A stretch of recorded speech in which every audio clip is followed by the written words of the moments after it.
Chapter 17 of The Giver today. Today is declared an unscheduled holiday. Jonas, his parents, and Lily all turned in surprise and looked at the wall speaker from which the announcement had come. It happened so rarely and was such a treat for the entire community when it did. Adults were exempted from the day's work, children from school and training and volunteer hours. The substitute laborers would be given a different holiday, took over all the necessary tasks, nurturing, food delivery, and care of the old, and the community was free. Jonas cheered and put his homework folder down. He had been about to leave for school. Jonas was less school was less important to him now, and before much more time passed, his formal schooling would end. But still, for 12s, though they had begun their adult training, there were the endless lists of rules to be memorized and the newest technology to be mastered. He wished his parents, sister, and Gabe a happy day and rode down the bicycle path looking for Asher. He had not taken the pills now for 4 weeks. The stirrings had returned, and he felt a little guilty and embarrassed about the pleasurable dreams that came to him as he slept. But he knew that he couldn't go back to the world of no feelings that he had lived in for so long. And his new heightened feelings permeated a greater realm than simply his sleep. Though he knew that his failure to take the pills accounted for some of it, he thought that the feelings also came from the memories. Now he could see all the colors, and he could keep them too, so that the trees and grass and bushes stayed green in his vision. Gabriel's rosy cheeks stayed pink even when he slept, and apples were always red. Now, through the memories, he had seen oceans and mountain lakes and streams that gurgled through the woods, and now he saw the familiar wide river beside the path differently. He saw all the light and color and history it contained and carried in its slow-moving water. And he knew that there was an elsewhere from which it came, and an elsewhere to which it was going. On this unexpected casual holiday, he felt happy, as he always had on holidays, but with a deeper happiness than ever before. Thinking, as he always did, about precision of language, Jonas realized that it was a new depth of feelings that he was experiencing. Somehow, they were not all the same as the feelings that every evening in every dwelling every citizen analyzed with endless talk. I felt angry because someone broke the play area rules, Lily had said once, making a fist with her small hand to indicate her fury. Her family, Jonas among them, had talked about the possible reasons for rule breaking and the need for understanding and patience, until Lily's fist had relaxed and her anger was gone. But Lily had not felt anger, Jonas realized now. Shallow impatience and exasperation. That was all Lily had felt. He knew that with certainty because now he knew what anger was. Now he had, in the memories, experienced injustice and cruelty, and he had reacted with rage that welled up so passionately inside of him that he thought of discussing it calmly at the evening meal was unthinkable.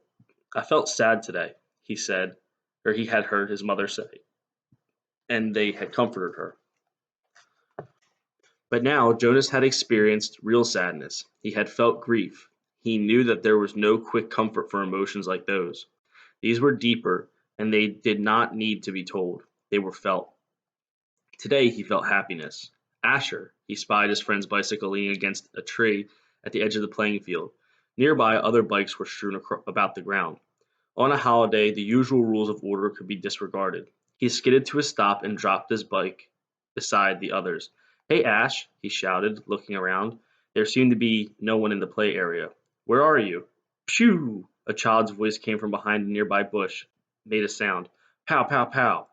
A female 11 named Tanya staggered forward from where she had been hiding. Dramatically, she clutched her stomach and stumbled about in a zigzag pattern, groaning. "You got me," she called, and fell to the ground grinning. Blam! Jonas, standing on the side of the playing field, recognized Asher's voice. He saw his friend aiming an imaginary weapon in his hand, dart from behind one tree to another. "Blam! You're in my line of ambush, Jonas. Watch out." Jonas stepped back. He moved behind Asher's bike and knelt so that he was out of sight. It was a game he had often played with the other children, a game of good guys and bad guys, a harmless pastime that used up their contained energy and ended only when they all lay posed in freakish postures on the ground. He had never recognized it was a game of war. Attack! The shout came from behind the small storehouse where play equipment was kept. Three children dashed forward, their imaginary weapons in firing position. From the opposite side of the field came an opposing shout. Counterattack! From their hiding places, a horde of children, Jonas recognized Fiona in the group, emerged running in a crouched position, firing across the field. Several of them stopped, grabbed their own shoulders and chest with exaggerated gestures, and pretended to be hit. They dropped to the ground and lay suppressing giggles. Feelings surged within Jonas. He found himself walking forward into the field. "You're hit, Jonas," Asher yelled from behind the tree. "Pow, you're hit again." Jonas stood alone in the center of the field. Several of the children raised their heads and looked at him uneasily. The attacking army slowed, emerged from their crouched positions, and watched to see what he was doing. In his mind, Jonas saw again the face of the boy who had lain dying on a field and begged him for water. He had a sudden choking feeling, as if it were difficult to breathe. One of the children raised an imaginary rifle and made an attempt to destroy him with a firing noise. Pshoo! Then they were all silent, standing awkwardly, and the only sound was the sound of Jonas's shuddering breaths. He was struggling not to cry. Gradually, when nothing happened, nothing changed, the children looked at each other nervously and went away. He heard the sounds as they righted their bicycles and began to ride down the path that led from the field.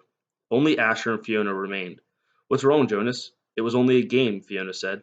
"You ruined it," Asher said in an irritated voice. "Don't play it anymore," Jonas pleaded. "I'm the one who's training for assistant recreation director," Asher pointed out angrily. "Games aren't your area of expertise," Jonas corrected him automatically. "Whatever, you can't say what we play, even if you are going to be the new receiver." Asher looked warily at him. "I apologize for not paying you the respect you deserve," he mumbled. "Asher," Jonas said. He was trying to speak carefully and with kindness, to say exactly what he wanted to say. "You had no way of knowing this. I didn't know it myself until recently. But it's a cruel game. In the past, there have—" "I said I apologize, Jonas." Jonas sighed. It was no use. Of course Asher couldn't understand. "I accept your apology, Asher," he said wearily. "Do you want to go for a ride along the river, Jonas?" Fiona asked, biting her lip with nervousness. Jonas looked at her. She was so lovely. For a fleeting instant, he thought he would like nothing better than to ride peacefully along the river path, laughing and talking with his gentle female friend. But he knew that such times had been taken from him now. He shook his head. After a moment, his two friends turned and went to their bikes. He watched as they rode away. Jonas trudged to the beach beside the storehouse and sat down, overwhelmed with feelings of loss. His childhood, his friendships, his carefree sense of security, all these things seemed to be slipping away. With his new heightened feelings, he was overwhelmed by sadness at the way the others had laughed and shouted, playing at war.